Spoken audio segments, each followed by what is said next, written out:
The night my backup generator disappeared, the power wasn't the only thing that went out. My sense that I was living among reasonable adults died with it.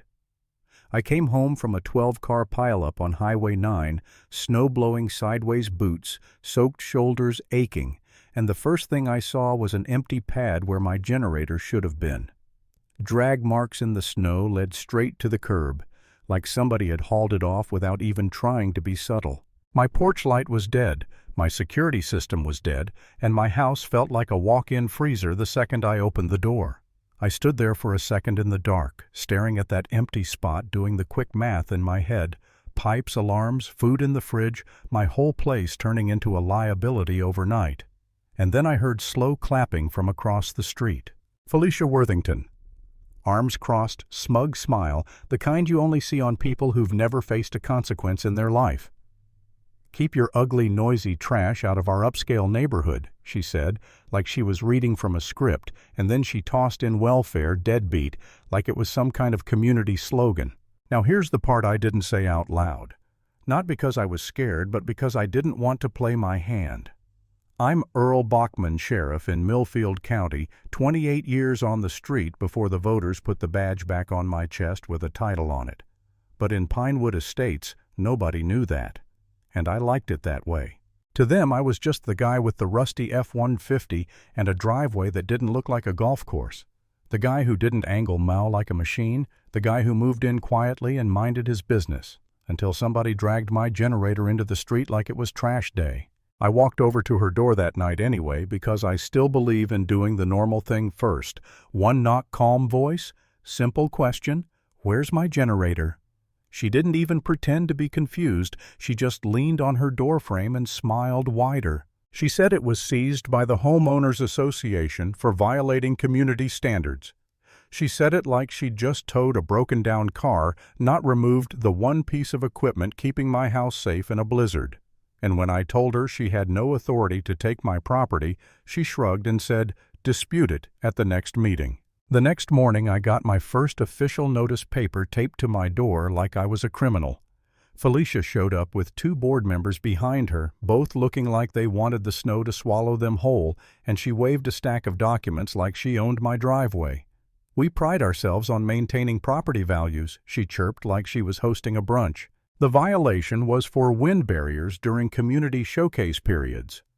I read it twice because I thought I was missing something.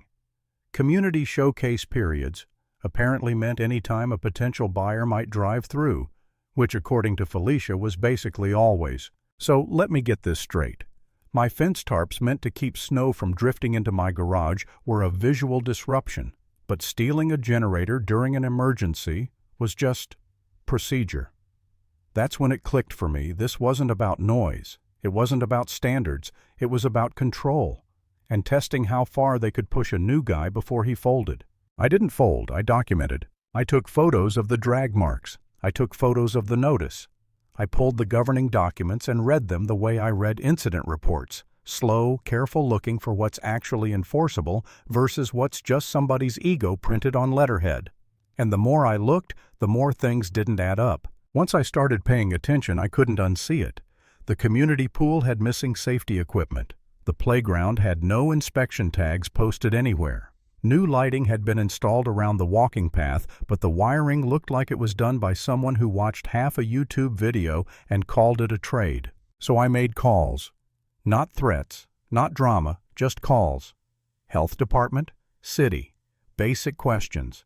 Is there an inspection record for the pool? Who signed off on the electrical work? Any permits pulled? The answers were the same flavor of silence every time.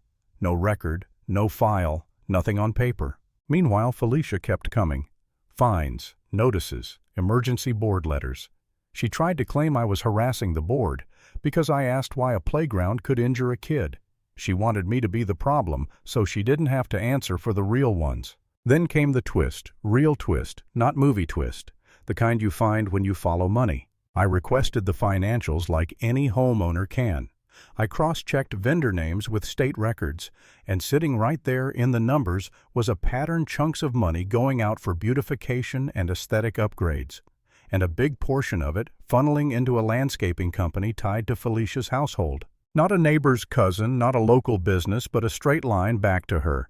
And when I checked licensing, it was worse. Lapsed, missing, work being billed that required credentials they didn't have. That's not petty, that's fraud. I kept my tone calm, but I stopped treating it like a misunderstanding. I built a file: photos, invoices, email chains, vendor registrations, copies of every notice they'd slapped on my door. I even tried one last time to resolve it, the clean way, polite email request for a sit-down, a chance for them to unwind the mess before anyone official got involved. They responded by threatening legal action and banning me from amenities I paid for. Then they escalated to something I don't tolerate from anyone. They started sniffing around my kid's life, calling and inquiring, hinting I wasn't stable. That was the moment I stopped trying to be neighborly. I didn't yell. I didn't pound doors. I did what I do for a living. I filed complaints: State Licensing Board, Health Department, Fire Marshal, EPA, Attorney General. Each one backed by evidence, each one logged, each one cross-referenced. Paperwork is slow until it isn't. And once the right agency sees the right document, the whole thing starts moving like a freight train. Inspections hit fast. Real inspectors, real badges, pool closures, electrical checks, people in reflective jackets walking through Pinewood Estates while homeowners stared through their blinds like they'd just discovered their perfect community had termites. Felicia tried to rally the neighborhood like I was the villain. She told people my complaints would cost them thousands, crush property values, raise taxes. All the usual fear tactics. And for a minute it worked.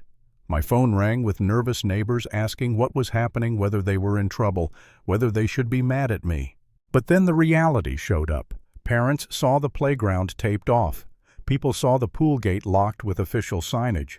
And once that happens, it's hard to keep blaming the guy who asked questions instead of the people who created the hazard. So Felicia went lower.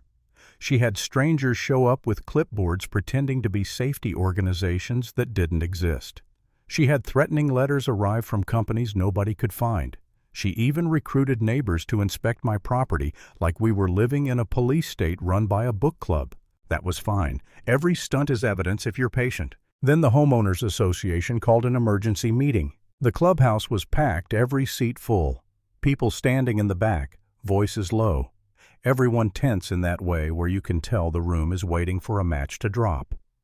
Felicia walked in with PowerPoint slides and handouts, smiling like she still thought this was theater she could control. But I noticed something she didn't. The back row wasn't just homeowners. Fire marshal, health inspector, and a detective from the Attorney General's office. Notebooks open, calm faces watching. When Felicia finished her speech about community harmony and disruptive residents, she looked straight at me and said, "Now we'll address Mr. Bachman." I stood up with a folder that could have doubled as a phone book. I didn't raise my voice. I didn't insult her.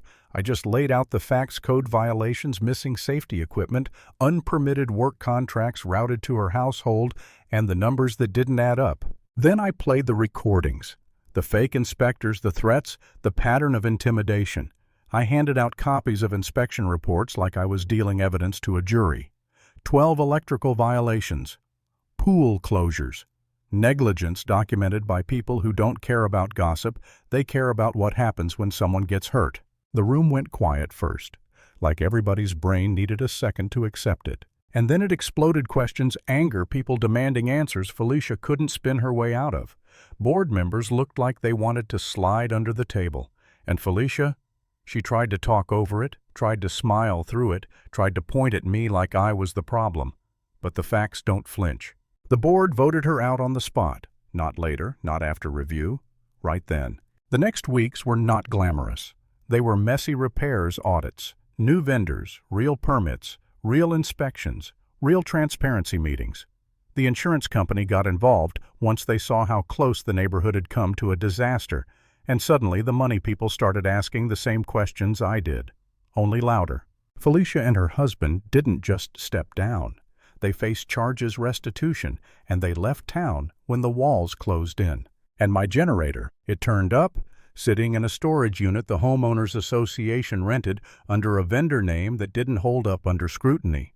It got returned fast once subpoenas started flying because suddenly it wasn't about community standards. It was about theft during an emergency. I never had to announce I was sheriff. I never had to flash anything in a driveway to win an argument. The system did what it's supposed to do when you document, report, and refuse to let bullies run the world just because they printed themselves a title. Lesson: safety beats appearances.